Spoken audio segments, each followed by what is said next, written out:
닉 교수의 코인 이야기 시작합니다. 여러분들 우리 크래펫 시스템에 각종 서비스가 오픈되기 시작했는데 아마 우리 웹사이트에 가서 보시게 되는 건 이 세상의 모든 자산을 운용할 수 있는 게이트웨이라는 것에 대해서 여러분들이 보시게 될 겁니다. 그런데 이제 오늘은 우리가 이게 무슨 말인지 그렇게 모든 자산을 운용할 수 있다고 하는 것에 대한 기술적인 도전이 도대체 뭐가 있는지 그게 쉬운 건지 어려운 건지에 대해서 좀 설명을 드리려고 합니다.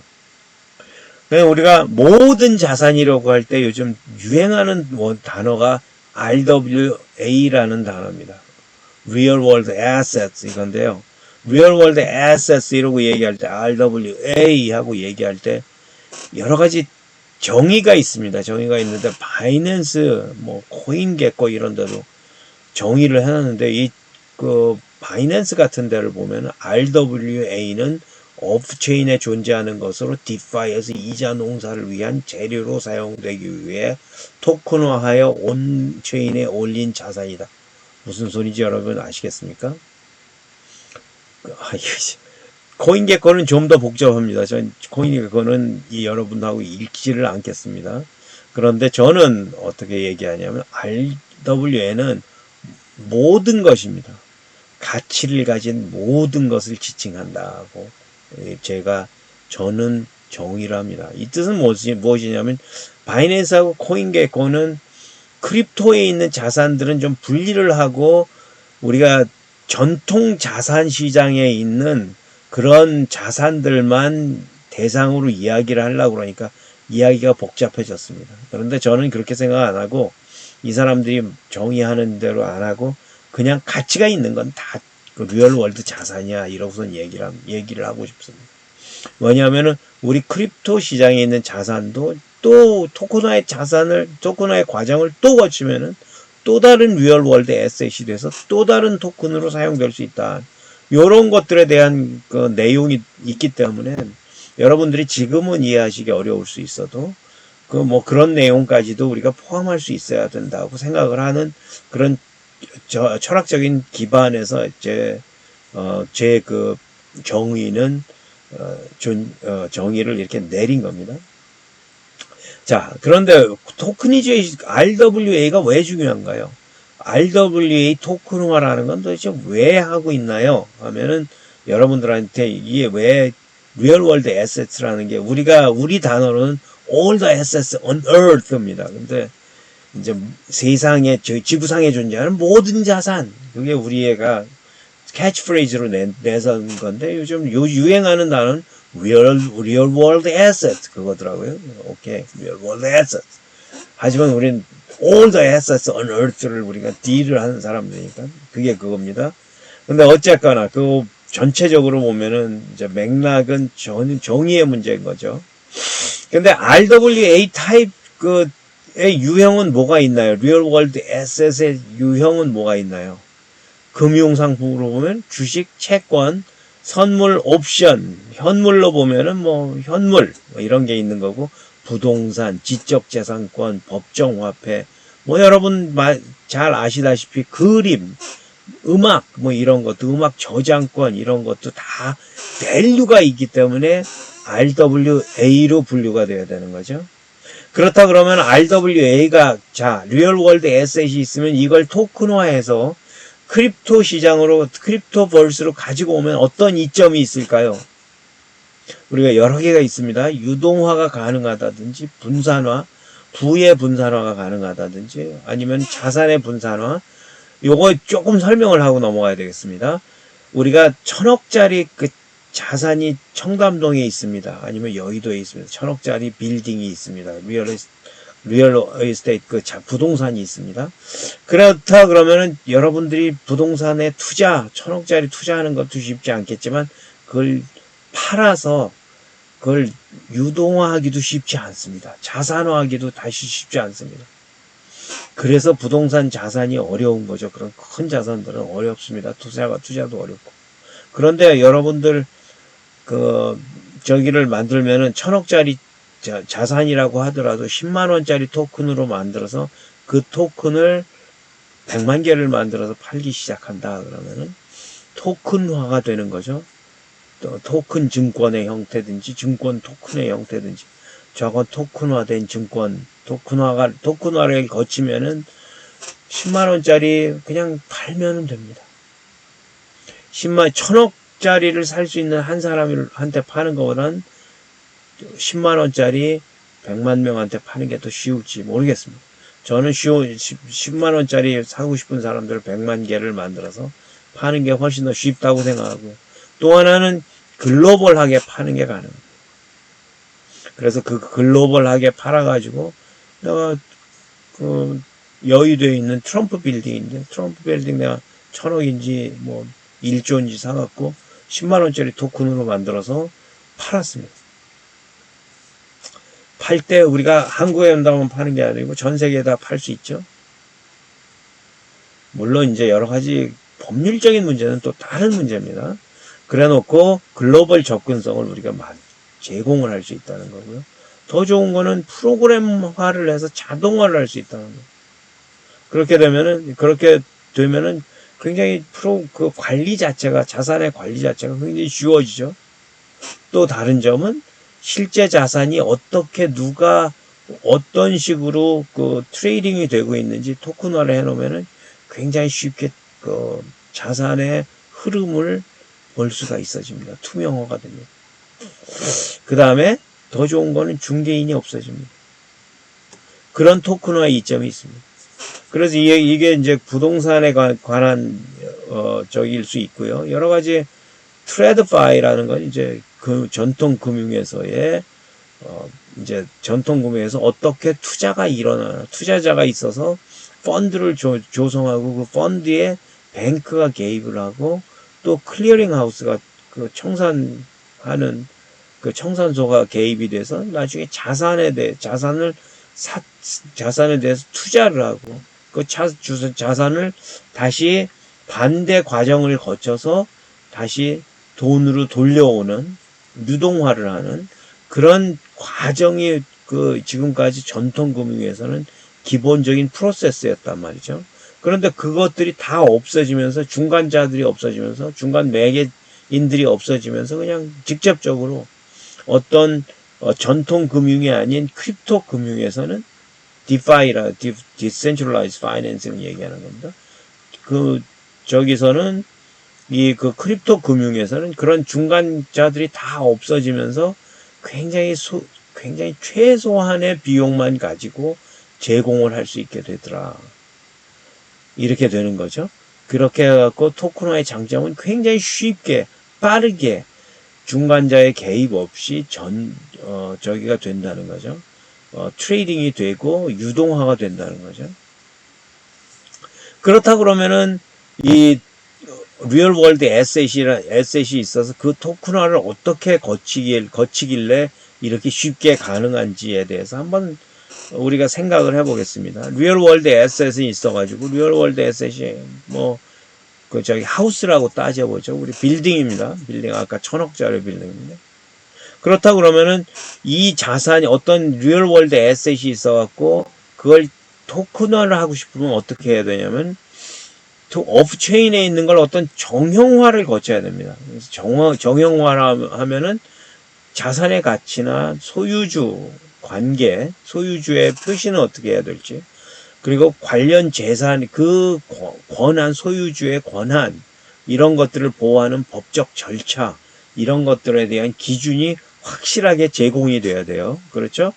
그래서 경제적 가치, 처음에 이제 저희가 있다 그러면, 빌딩이 있다 그러면, 그게 아니면 빌딩이 아니라도 좋습니다. 음악이라든지 어떤 거든지 경제적 가치가, 아까 RWA는 가치가 있는 모든 것이라고 얘기를 했습니다. 그래서 경제적 가치가 어떻게 표현되어야 될지, 그런 것들이 어떻게 저장이 돼야 될지, 그런 것들이 어떻게 또 이게 표현이 되면은 그게 또 다른 사람들이 접근을 해야 될지, 이런 것들이 보여질 수가 있어야 됩니다. 그래서 representation of economic value가 바로 그겁니다. 그 다음에 그렇게 해서 경제적 가치가 어떻게 발생하는지에 대한 표현이 있었다 그러면 그 소유권은 어떻게 표시가 돼야 될지, 소유권의 합법성은 어떻게 우리가 제공이 돼야 될지, 우리가 토큰이 있는데 토큰으로 만들었으면 토큰으로 팔았어. 그런데 팔았다고 하더라도 그게 우리가 1000억짜리 저기 토큰이 리얼 이스테이트가 그 부동산이 있는데 그 부동산에 그 토큰을 100만 개를 10만 원짜리 토큰을 100만 개를 발행했다고 하면은 그 100만 개 10만 원 개짜리 토큰을 하나 가지고 있는 사람들의 소유권은 어떻게 보장이 돼야 될지 하는 게 증서로 저기가 돼야 되지 않습니까? 반영이 돼 있어야 되지 않습니까? 그래서 자산의 소유는 증서, 뭐 송장, 뭐 이런 기타 양식을 통해서 이제 오프라인에서 리얼 월드에서 제공이 돼 있는 상태에서 그게 토큰으로 토큰화가 돼야 됩니다.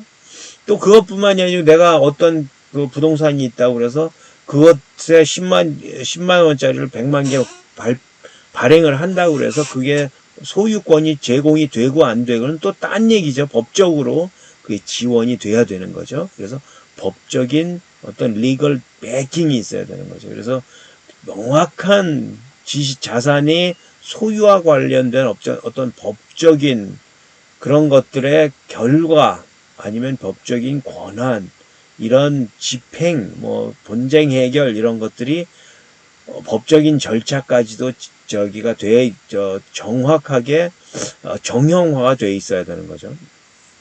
자, 그래갖고 일단 이런 문제들이 해결이 되고 나면 그 정보들을 어떻게 할 것이냐, 정보들을 크립토로 연결을 해줘야 되지 않습니까? 그래서 토큰화라는 건 어떤 뜻이냐면 그렇게 해갖고 수집된 정보나 가치나 소유권이나 이런 것들 그런 리걸 백그라운드 이런 내용들을 토큰의 데이터로 넣어주는 과정이 토큰화의 과정입니다.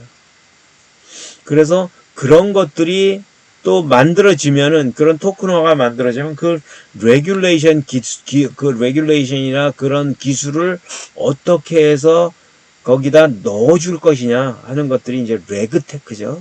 레그테크를 어떻게 거기에 그런 기재 감독이나 이런 것들이 증권으로 간주된 그 부분에 그런 자산에 그것들을 바인딩 시키기 위해서 다양한 기술들이 존재합니다. 그래서 그런 것들을 이제 시큐리티 토큰, 이 토큰 발행자라든지 이런 사람들이 라이센스를 갖게 하고 그 라이센스를 통해서 제공을 하게 하고 또 이 암호화폐에 또 KYC나 이런 저기들을 제공을 해야 되는 법적인 그 의무가 있는데 그런 것까지도 KYC 제공이라든지 아니면 이런 청산되고 난 후 여기 여러 가지 토큰에 대한 거래 관계 그런 것들을 해결해주는 토큰 거래소 같은 것들 그런 것들에 대한 그런 것들에 대한 여러 가지 보안 기술 이런 것까지도 토큰화의 과정으로 제공이 돼야 됩니다. 더 중요한 거는 우리가 가격 같은 경우 가격이 있다 그러면 프라이스 파인딩 프로세스를 거쳐야 될 거고요. 우리 트래디셔널 시장에는 프라이스 파인딩 프로세스라는 게 따로 있죠. 어디에선가 시장에서. 그래서 프라이스 파인딩이 되면은 그것들이 프라이스가 그냥 있는 것이 아니라 계속 바뀌게 돼 있죠. 바꾸게 되면은 그 데이터를 어떻게 제공을 할 것이냐. 그게 오라클 데이터를 어떻게 제공하고 그것들이 어떻게 체인 밖에서 일어나는 시장 가치를 어떻게 여기엔 가지고 와서 모방시키느냐 하는 것들에 굉장히 큰 문제가 되겠죠. 그렇다고 그러면은 그 오라클 문제를 저기처럼 트래디셔널 시장처럼 중앙화를 할 거냐 아니면은 어떤 다른 방식으로 갖고 올 거냐 이런 것들이 오라클의 문제입니다. 데이터를 어떻게 사용해갖고 어떻게 가지고 와서 반영을 시킬 것이나 하는 게 오라클의 문제고요. 그런 것들이 토큰화의 과정에서 인포메이션 브리칭이라는 정보가 어떻게 전달이 돼야 되는지 하는 것에 대한 솔루션으로 제공이 돼 있어야 되는 거죠. 마지막으로 이 토큰이 만들어지고 난 다음에는 그러면은 디파이 프로토콜을 제공하는 제공자나 아니면 자산운용 게이트웨이가 RWA를 민트하고 RWA 토큰을 만들고 그 토큰에 특화된 그런 과정을 주도하게 됩니다. 그래서 공급 측면에서는 이런 프로토콜이나 자산운용 게이트웨이가 RWA의 발생을 관리하거나 그것들을 가지고 와서 사용을 하게 되고요.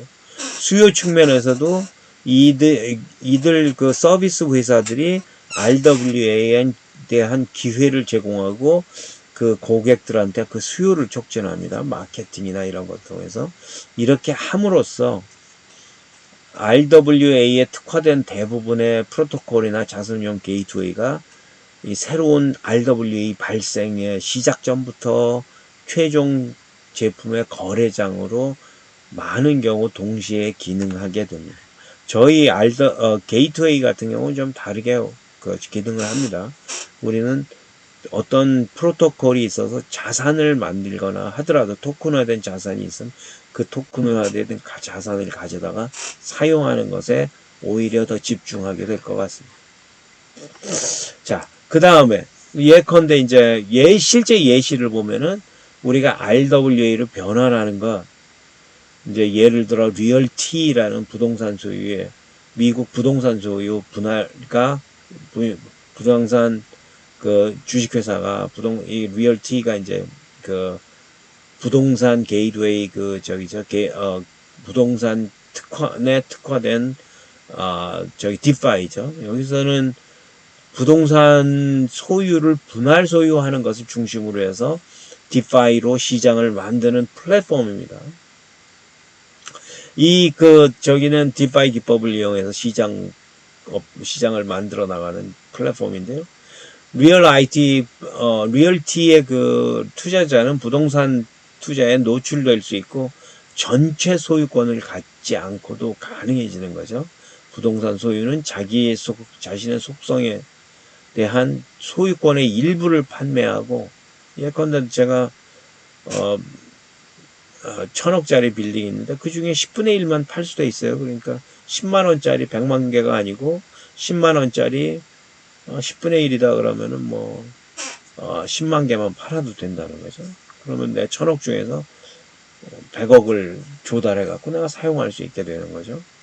그렇게 해서 사용할 수 있는 방법이 가능해진다는 거예요. RWA는 지금 그림에서 보듯이 다양한 시장이 존재합니다. 그런데 이제 문제는 그거죠. 기술적인 도전이 어떤 게 있을까 하는 것에 대해서 생각해 보겠습니다. 지금 우리가 이런 것들을 생각하는 이유는 물론 지금 전통 금융시장에 있는 전통 자산과 그리고 그 전통 시장에 크립토 시장에 있는 크립토 자산이 궁극적으로는 통합될 것이라고 보는 것이 우리들의 그 비유이기 때문에 그렇습니다. 그래서 여러분들이 보시다시피 우리가 지금 블랙락이라는 가장 큰 회사 자산운용사가 있었는데 이 회사가 비트코인을 ETF를 만들겠다고 하고, 그리고 자산운용사가 유사한 ETF를 8개 정도가 지금 신청을 했고 그 중에 몇 개는 올해 안에 연말 전에 허가가 날 것으로 소문이 알려지고 있습니다. 그런데 이런 것들을 통해서 이분들이 하는 게 크립토에 있는 크립토 자산을 전통금융시장에다 갖다 내는 것만 하려고 하는 것일까? 아니죠. 이분들은 전통시장에 있는 자산들을 크립토 시장에도 갖다 팔 생각이 있을 것이고, 궁극적으로는 이 둘을 통합하는 게 이분들의 전체적인 그림일 거라 저는 이렇게 생각을 합니다. 왜냐하면 전통금융에서 있는 트레드파이에서 존재하는 여러 가지 자산들을 토큰화해서 파는 게 훨씬 더 좋은 유리한 방식이라고 지금 아까 보셨듯이 여러 가지 장점이 있기 때문에요. 이분들은 그 장점을 보고 장점 때문에 두 시장을 통합하려고 할 확률이 개연성이 굉장히 큽니다. 저라면 그렇게 할 것 같습니다. 그런데 자, 이렇게 했을 때 그럼 기술적인 도전은 어떤 문제가 있을까요? 첫 번째로 오라클의 문제입니다. 데이터 피드 오라클이라면 온체인 블록체인이 아닌 그 다른 자산을 가지고 오기 때문에 그 자산의 가치나 가격은 프라이스 파인딩은 외부에서도 이루어져야 됩니다. 내부에서도 이루어져야 되죠. 블록체인 안에서도 이루어져야 되지만 외부에서도 이루어져야 되고요. 지금까지 데이터는 어떻게 되어 있었냐면 데이터가 들어올 때 데이터의 원초적인 진실성, 이게 처음부터 이게 실제 존재하는 자산인지에 대한 어떤 authenticity, 요거 이제 원시적 진실성이라고 번역하는 게 맞을 것 같아요. 제가 authenticity라는 걸 한국말로 어떻게 번역해야 될지 몰라서 그냥 썼습니다. 원초적 진실성. 그런데 일단 원초적으로 그런 게 존재하는지에 대한 진실성, authenticity가 처음부터 있었다 그러면 그 다음에 이것들이 이 자산이 그냥 가만히 있고 가만히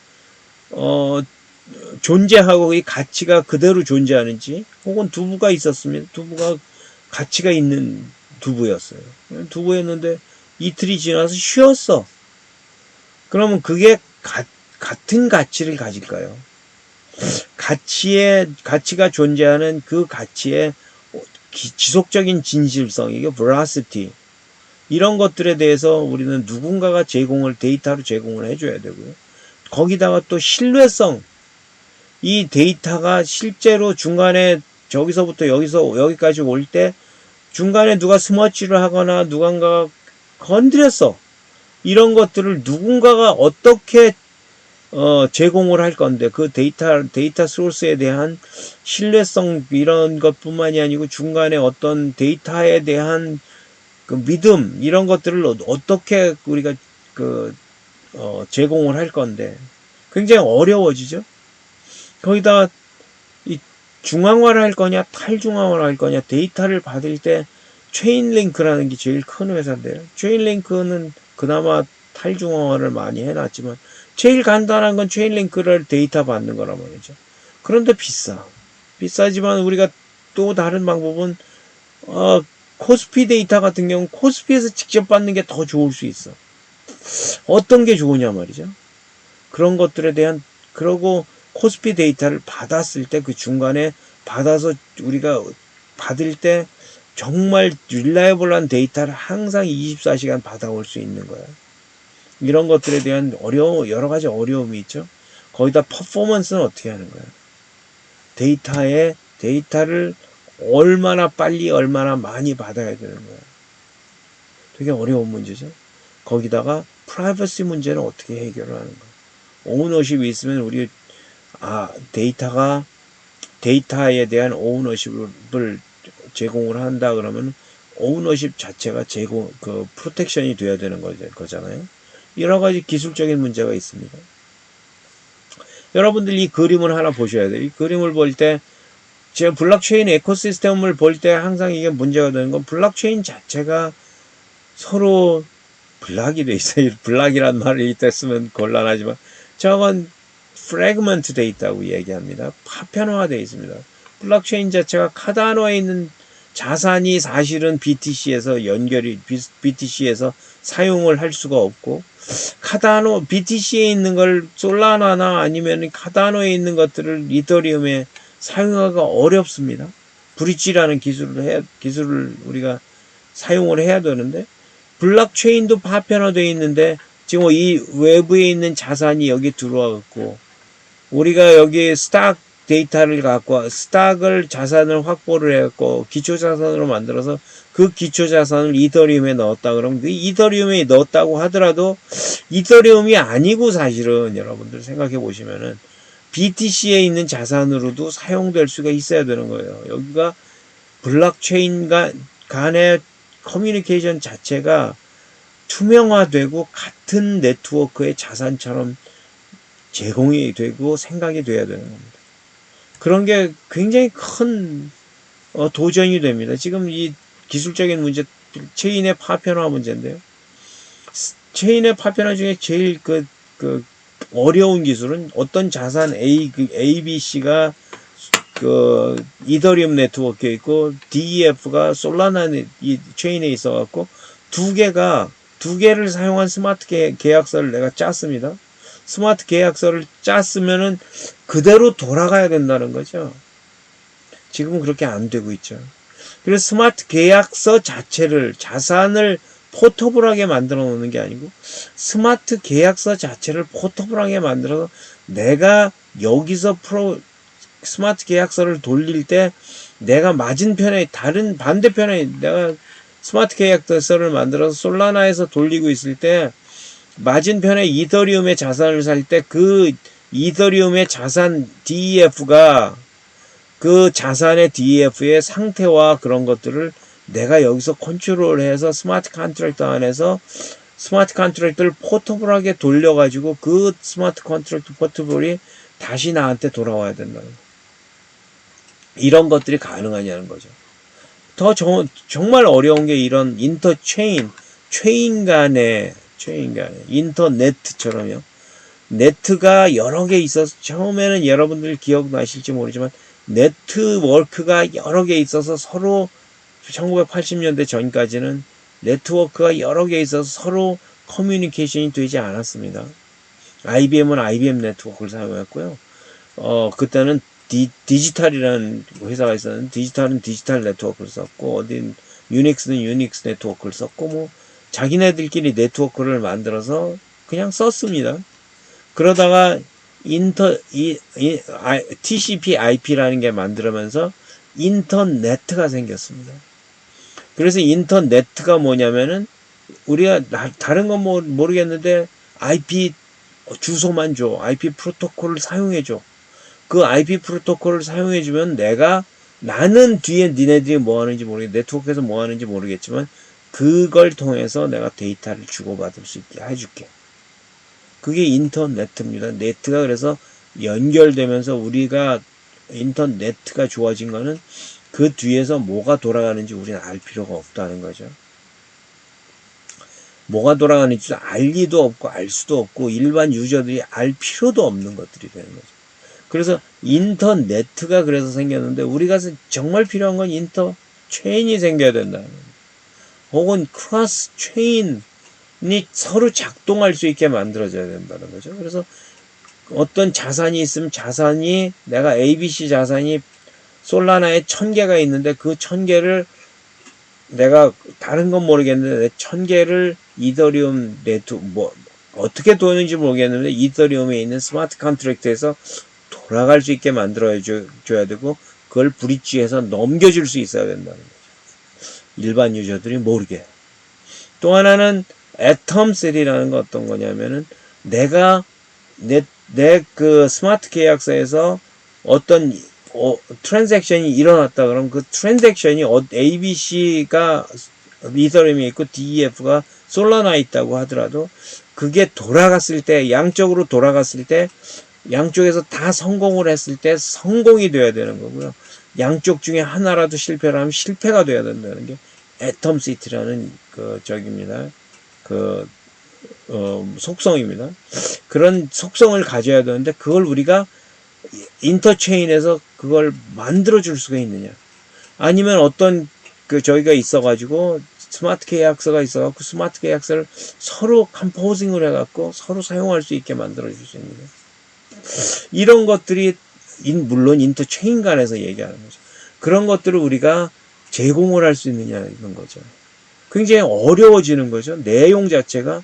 그리고 이거 우리가 지금 이런 것들을 다 풀 수 있다고 제가 저기를 할 수 클레임을 하는 건 아닙니다. 이런 문제가 있다는 거죠. 거기다가 크로스 체인에서 내가 바스켓을 꾸미는데 내가 여기서 BTC를 100개 가지고 있고 저쪽에 1000개를 갖고 있어갖고 유동성이 돌아가야 되는데 유동성 관리를 100개, 1000개 해갖고 두 개가 합쳐서 한 개의 유동성처럼 관리가 될 수 있느냐. 실제 그럴 수 있을까요? 이런 것들이 우리가 지금 해결해야 되는 도전적 문제라는 거, 도전해야 되는 문제라는 거죠. 물론 지금도 저기들은 굉장히 많습니다. 우리 블록체인이 해결해야 되는 문제는 굉장히 많습니다. 토큰이라고 그러면 어떤 토큰의 표준화라는 건 어떻게 돼야 되는 건가요? 지금 표준화 자체가 지금 네트워크마다 제대로 안 돼 있는 건 틀림없지 않습니까? 그런데 또 토큰 자체가 체인마다 지금 다른 형태로 존재하는데요. 정말 재미있는 건 저는 ERC-721의 중요성입니다. 여러분들 ERC-721 하면 여러분들이 뭔지 잘 모르시겠지만 NFT 하시면 좀 알 수 있을 거예요. NFT가 뭡니까? NFT는 여러분들이 아시는 것처럼 갑자기 무슨 그림을 넣을 수 있게 만들어준 표준인데 요즘 무슨 그림이 천억이래 이러면서 몇십만 원, 몇백만 원, 몇백억 뿐만이 아니고 몇천억까지도 간대.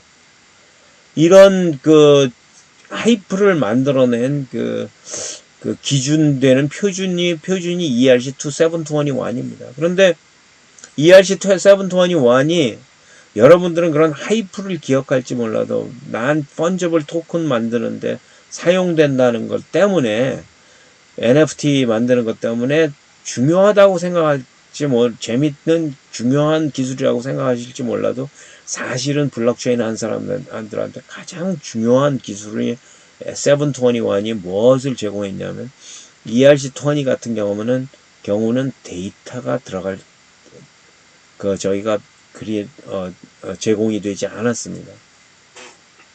그냥 프로그램을 어떻게 할 수 있느냐 하는 것, 토큰 프로그램을 쉽게 만들어주는 그런 기능만 하고 있었죠. 하지만 ERC-721은 어떤 거냐면은 데이터를 어떻게 핸들하면 되는지 하는 것에 대한 표준을 만들어준 거예요. 그래서 ERC-721이 유사하게 체인마다 다 만들어졌습니다. 그러면서 다 비슷하게 바뀌기 시작했어요. 그러면서 이 표준화가 721 이후로 표준화가 어느 정도 되기 시작한 걸로 저는 알고 있습니다. 제가 지금 프로그램을 많은 체인을 들여다본 게 아니라서 딱 100%다 하고 말씀드리긴 어렵지만 하지만 721이라는 게 ERC-721이란 데이터 핸들링 메커니즘이 그래서 다 굉장히 중요하게 생각이 되면서 ERC-721 가지고 다른 많은 기술들이 많은 표준들이 제한되기 시작했습니다. 그 중에 하나가 소울바운드 토큰이라는 SBT라는 토큰인데요. 그런 토큰이 어떻게 사용될 수 있는지는 SBT 토큰은 사실은 데이터를 어떻게 사용할 수 있는지에 대한 721에서 가르쳐 줬던 데이터 사용법에 대한 것들을 어떻게 구체화해서 인간에게 사용될 수 있는지 아니면 ID로 사용될 수 있는지 하는 것에 대한 제안서입니다. 그래서 작년 7월에 SBT 프로토콜이 우리는 721 갖고 저는 크랩백 프로젝트에서는 721 갖고 레퓨테이션 트래킹 시스템을 트래킹 토큰을 만든다고 생각을 했었습니다. 그랬는데 같은 맥락에서 뷰테린이 같은 것을 소울바운드 토큰이라고 그래요. 소울바운드 토큰. 그리고 레퓨테이션 트래킹을 소울바운드 토큰이라고 하자. 그래서 소울바운드 토큰이라는 말이 나오고 그게 굉장히 파퓰러하게 사용되기 시작한 것은 바로 데이터를 어떻게 핸들할지를 우리 블록체인 커뮤니티에 가르쳐 줬다는 점에서 굉장히 큰 내용입니다. 어쨌거나 우리가 표준화 이런 것을 통해서 체인끼리의 상호 작동성, 그런 어떤 스마트 컨트랙트의 컴포저빌리티 이런 것들이 굉장히 많은 부분 저기가 됐다는 거죠. 표준화가 되기 시작했다는 거죠. 어떤 자산이 있으면, 리얼월드 에셋이 있으면 그 자산을 또 어떻게 표창할 것인지, 그게 어떻게 가능하냐면은 ERC-721 스타일의 데이터 핸들링 메커니즘을 가지고, 그걸 가지고 자산을 표창할 수 있겠다. 자산에 아까 얘기한 것처럼 자산에 데이터가 막 들어가고 많은 데이터가 지금 핸들이 돼야 되지 않습니까? 그런데 ERC20에서는 우리가 백엔드가 있으면 안 되는 거예요. 스마트 컨트랙트 백엔드 데이터 매니지먼트를 하면 안 되는 거예요. 그러니까 데이터 핸들링을 못하면은 데이터를 어떻게 핸들합니까? 없었어요, 그 전까지. 그러다가 721으로 나오면서 이게 데이터 핸들링 이렇게 하는 거잖아 하고 사람들한테 엔라이트닝을 준 거죠. 이렇게 뿅 하고 우리가 불을 켜준 거죠. 그러면서 우리가 드디어 그런 것들에 대한 걸 사용하기 시작하면서 거의 표준이 만들어지고 있다. 이렇게 말씀드릴 수가 있다. 이 말씀입니다. 그래서 표준화가 많은 부분 되고 있고, 그 다음엔 또 커스터디는 어떻게 할 거야? 자산을 우리가 자산화를 해서 1,000억이나 뭐 어떻게 해서 자산이 그 여의도에 있는 자산을 1,000억짜리 빌딩을 우리가 샀어. 그래갖고 100만 개를 샀는지는 모르겠는데 100만 개를 이슈를 민트를 해가지고 그걸 이용해갖고 10만 원짜리 100만 개를 팔았습니다. 그 다음에 이제 그 자산은 어떻게 커스터디를 해야 되는 거야. 어떻게 또 관리를 해야 되는 거야. 그래서 그런 것들에 대한 커스터디나 그 커스터디에 대한 보안, 이거 예컨대 골드가 있습니다. 골드라고 그러면 부동산은 그렇게 많이 없어지지는 않겠지만 부동산이 아니고 골드라고 합시다. 골드에 있는데 골드를 어디에다 맡겨놓고 넣어놔야 되는데 커스터디를 누군가가 제공을 해줘야 되고요. 커스터디 서비스 하는 회사가 있어야 되고 거기 그 커스터디 서비스가 골드를 가졌다 그러면 그 보안은 어떻게 제공을 해야 되는지. 그리고 토큰화되고 난 다음엔 리얼 월드 에셋에 대한 커스터디나 보안뿐만이 아니고 토큰화 되고 난 다음에 그 토큰의 보안 관리는 또 어떻게 해야 되는지. 이런 것들이 우리의 기술적으로 지금 여러 가지 해결이 돼야 된다는 문제, 돼야 되는 문제죠. 그래서 여러 가지 스마트 계약에 또 이것들을 그럼 커스터디 했을 경우 이걸 볼트를 만들어서 넣어둬야 돼. 그죠? 넣어두어서 됐을 때는 그 보안 관리는 또 어떻게 할 건지. 그렇게 해서 중앙화해서 볼트를 만들어 놓을 건지. 어떻게 될지. 그 다음에 스마트 계약에 대한 공격은 또 누가 대응을 하고 어떻게 저기를 해야 되는 건지. 이런 것들을 생각을 하면 커스터디 서비스도 있어야 되고 매니지먼트 서비스도 있어야 되고 그렇게 되면 중앙화가 돼버린다는 거예요. 그럼 중앙화 되지 않으려고 그러면 또 어떻게 해야 되는지. 이런 것에 대한 도전이 굉장히 큰 문제로 존재한다는 거죠. 거기다 기술적으로 우리가 아직도 잘 모르는 문제는 퍼포먼스와 확장성의 문제가 아직도 큰 문제로 남아있다는 거예요. 확장성. 스케일러빌리티 얘기죠. 스케일러빌리티 얘기할 때 우리가 트릴레마 얘기하는데 사실 트릴레마 문제도 문제지만 레이턴시는 어떻게 할 거야? 드롭풋은 어떻게 할 거야? 다 엮여 있는 문제긴 하지만 그 다음에는 이제 퍼포먼스는 해결했다고 하더라도 경제성은 또 어떻게 할 거냐는 거죠. 가스를 내는데 내가 내 스마트 컨트랙트가 내 토큰 핸들링을 하는데 반은 저기서 솔라나에서 돌아가고 반은 저기서 돌아갑니다. 내 자산이 반은 솔라나에 있고 반은 이더리움에 있고 반은 어디 에이다 네트워크, 에이다 체인에 있습니다. 그럼 어떻게 할 건데? 가스는 도대체 어떻게 해결을 하는 거야? 그 다음에 이제 세 개가 다 페일을 하고 있을 때 이거 다 어떻게 돌리는? 피크 타임 관리는 또 어떻게 하는 거야? 이런 것들에 대한 것들이 굉장히 많죠. 지난번에 저희 같은 경우는 며칠 전에 폴리곤 같은 경우는 갑자기 가스비가 한 15배쯤 갑자기 튀어 올랐습니다. 이 사람들이 PRC20라는 스탠다드를 만들어내가지고 그 PRC20 스탠다드를 어떻게 어뷰즈하는 사람이 회사가 하나 있었던 모양이에요. 그래갖고 그 어뷰즈하는 회사가 이 네트워크 자체를 그 컨제션을 시키는 바람에 그냥 그 가스비가 15배, 20배 막 늘어났었습니다. 그렇게 해서 피크 타임 그 네트워크가 사용되고 그렇게 컨제션이 일어났을 때 어떻게 할 거야? 해결되는 게 하나도 없잖아. 그럼 아니 저기가 안 되잖아요.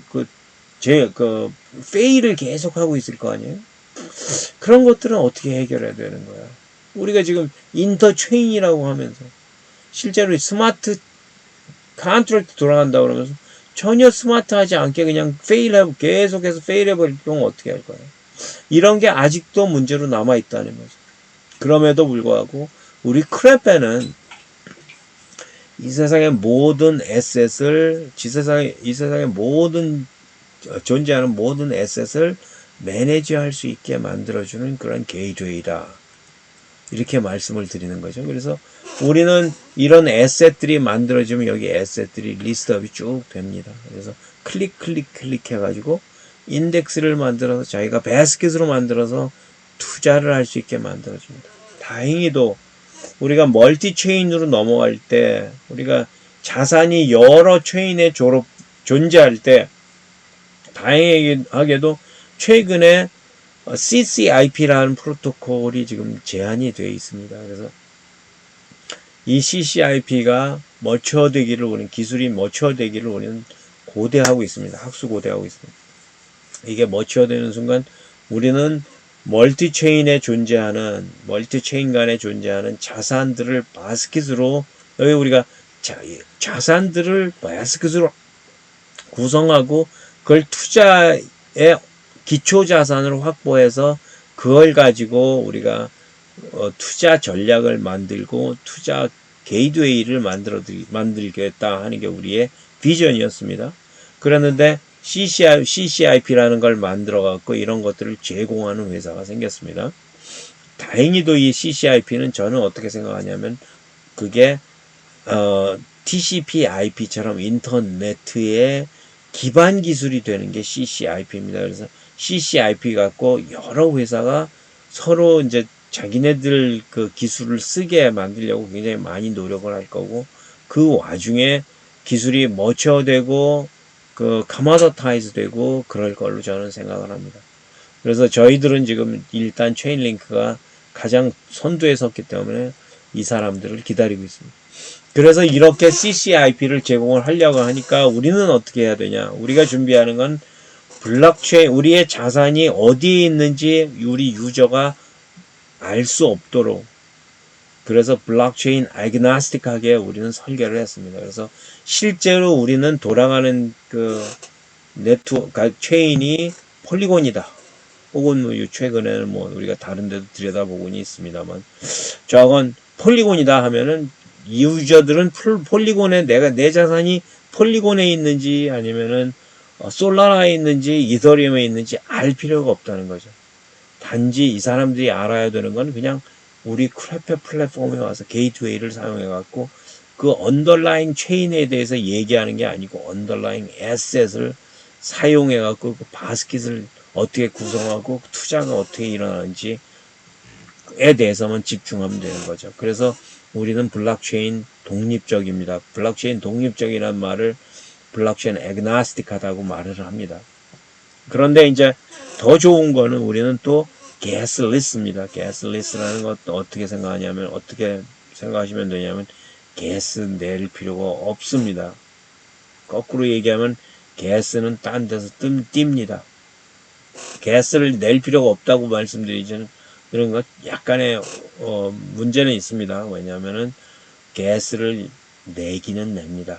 그런데 우리가 가스를 따로 띄게 되어 있습니다. 어쨌거나 가스를 띈다는 뜻은 무슨 뜻이냐면, 가스를 내지 않는다는 뜻은 무슨 뜻이냐면, 유저들은 이더리움에 이더를 내거나 이 자산이 이더리움 네트워크에 있다고 그래서 이더를 내고, 내가 어디 솔라나에 있다고 그래서 솔라나를 내고, 폴리곤에 있다고 매틱을 내고 해갖고 여러 토큰을 막 내고 그러는 게 아니고 크레페에서 대납을 해줍니다. 대납을 해주고 여러분들한테 따로 징수를 하게 되죠. 그래서 가스비를 내기는 내는데 대납을 하는데 가스비가 여러분들은 가스비를 내는 것으로 생각하지 않고 다른 데서 뛰어가는 걸로 생각하시게 될 겁니다.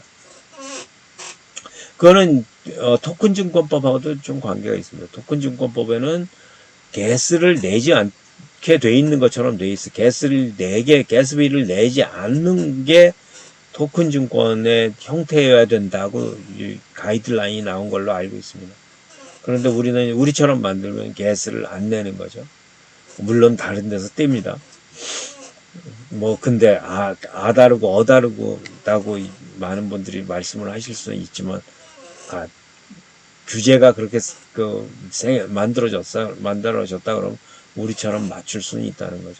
어쨌거나 엔드 유저들은 그 자세한 내용을 알 필요 자체가 없다는 거예요. 뒤에서 어떻게 돌아가는지, 언더라잉 에셋을 그냥 내가 언더라잉 에셋을 투자 전략을 사용을 해갖고 언더라잉 에셋을 사용되고 있어. 언더라잉 에셋이 확보가 됐어. 그리고 그 언더라잉 에셋을 사용해갖고 여러 가지 활동이 이루어져갖고 나한테 저기만 이자만 잘 주면 투자 이자만 잘 주면 돼. 그걸로 충분합니다. 그죠? 우리는 레퓨테이션 트래킹 하는 것도 그렇습니다. 우리 레퓨테이션 트래킹은 아까 SBT에서 말씀드릴 때 잠깐 설명을 했다면 이런 걸 설계를 해놨습니다. 그래서 레퓨테이션 트래킹을 할 수 있게 만들어져서 우리가 사실은 투자자나 여러분들이 아까 프라이버시 얘기했지만 프라이버시가 확실하게 최대한으로 제공이 되면서 프라이버시에 대한 보안 관리를 해드리면서 동시에 다른 사람에 대한 레퓨테이션을 확실하게 트래킹이 되는 그런 시스템을 만들었습니다. 그런 설계를 했습니다. 자, 오늘 지금까지가 제가 여러분들한테 우리가 당면하고 있는 여러 가지 도전에 대해서 말씀드렸습니다. 자, 이제 우리가 여러분들이 보셔야 되는 건 그겁니다. 우리는 지금 무슨 간단한 기술에 도전하고 있는 것은 아닙니다. 그런데 여러분들이 꼭 보셔야 되는 건 우리는 글로벌한 기술에 도전하고 있습니다. 또 하나는 여러분들이 기억하셔야 하는 것은 우리는 리딩 엣지 기술이라기보다는 오히려 블리딩 엣지에 가까운 가장 첨단 기술에 도전하고 있습니다. 그럼에도 불구하고 우리는 지금까지 설계한 거나 지금까지 만들어 온 것이 굉장히 잘 만들어졌고 저희들은 자신 있습니다. 여러분들이 관심을 가지고 우리를 봐주시고요. 성원해 주시고요. 그 다음에 마지막으로 꼭 기억하시는 건 우리는 와해성 혁신입니다. 지금 블랙락 이런 게 몇 경의 자산 운용을 하고 있다고 그러는데요. 아까 말씀드린 것처럼 모든 자산 운용의 플랫폼들이 저희가 될 겁니다. 통합이 될 겁니다. 그럴 때 통합됐을 때 바로 크레페가 선두에 서 있을 거라고 제가 단언코 말씀드릴 수 있습니다. 우리 와해성 혁신이 어떻게 일어나는지 봐주시고요. 성원해 주시고요. 주위에 알려주십시오. 감사합니다.